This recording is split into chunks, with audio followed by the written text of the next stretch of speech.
important to me, and it sort of like explains who I am more or less.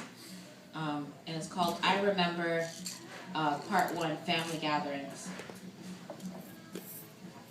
I remember taking sips of strong black coffee, Arab coffee, no milk, no sugar, bitter memories in a cup, and that's the way we liked it. We sat in the back of a dark red Oldsmobile. It smelled like old cherry car freshener that should have been thrown away months ago. We'd go, sit, feed, pray. They are our blood, but they treat us like the needy. I remember pushing us to the front. Had to be the brave one, had to go first. Little brother never felt brave enough. Old country stations mixed with Sunday afternoons of Habibi Buck and Kalthum the Great. Pink cheeks and cookies with sesame seeds on them, running barefoot on pale marble floor, cold when you put your face on it. Discussions of whose child was bigger, better, smarter, braver, but in the end we all lost out. We were all light skin, dark hair, tainted eyes, soft brown locks. I remember talks alone with cousins, all boys, few girls. We'd sit up at night, we upstairs, downstairs, we downstairs, up in the attic. Everyone downstairs, we up in the attic. I wanted him to hold me as a sister. He wanted to follow the family and have a wife. And so I left, never to return, always to return, always to return. I remember Southern fried chicken and fresh cornbread, conversations of back in the day, and nigga please flew from person to person.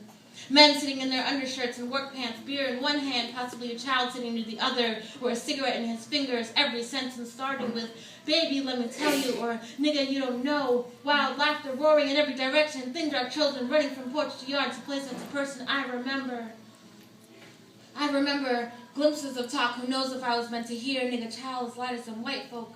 Grandma Nora and Ivory never let anyone get away with it. They tell them to step, and if they didn't, catch a beating. I remember trips back in that Oldsmobile. Men sat barefoot, cross-legged, laughing respectfully. Keep Halak and Alhamdulillah flying from mouth to mouth. The women wore long skirts, sat on the other side of the room, feet covered, feet planted on the floor, little smiles, adoring, hateful eyes at their husbands, their cousins. I was the only child sitting on her father's lap, and he did it to show off. He did it to show off. My mother rarely came to these types of gatherings. There'd be no mix of talk and laughter, no women showing skin, drinking and smoking, no nigga please being thrown around. There were tables of clovers and black olives, plates of tan hummus and tea being passed around, piles of meat, rice filled with cashews and walnuts racing at your nose. I remember big breasts and tank tops, rocking chairs in the yard, grandpa covered in oil from his car, James Brown on a nearby radio station screaming, it's a man's world, but it ain't nothing without a woman. It's a man's world, but it ain't nothing without a woman. And I remember wearing Philly dresses, posing for pictures I knew I wouldn't see or understand until years later. I understand now these memories that hold me like a cup of coffee. I remember never liking to take sips of black coffee, so I mixed lots of sugar and tons of milk, giving taste and flavor to the bitter memories, and that's the way we like it.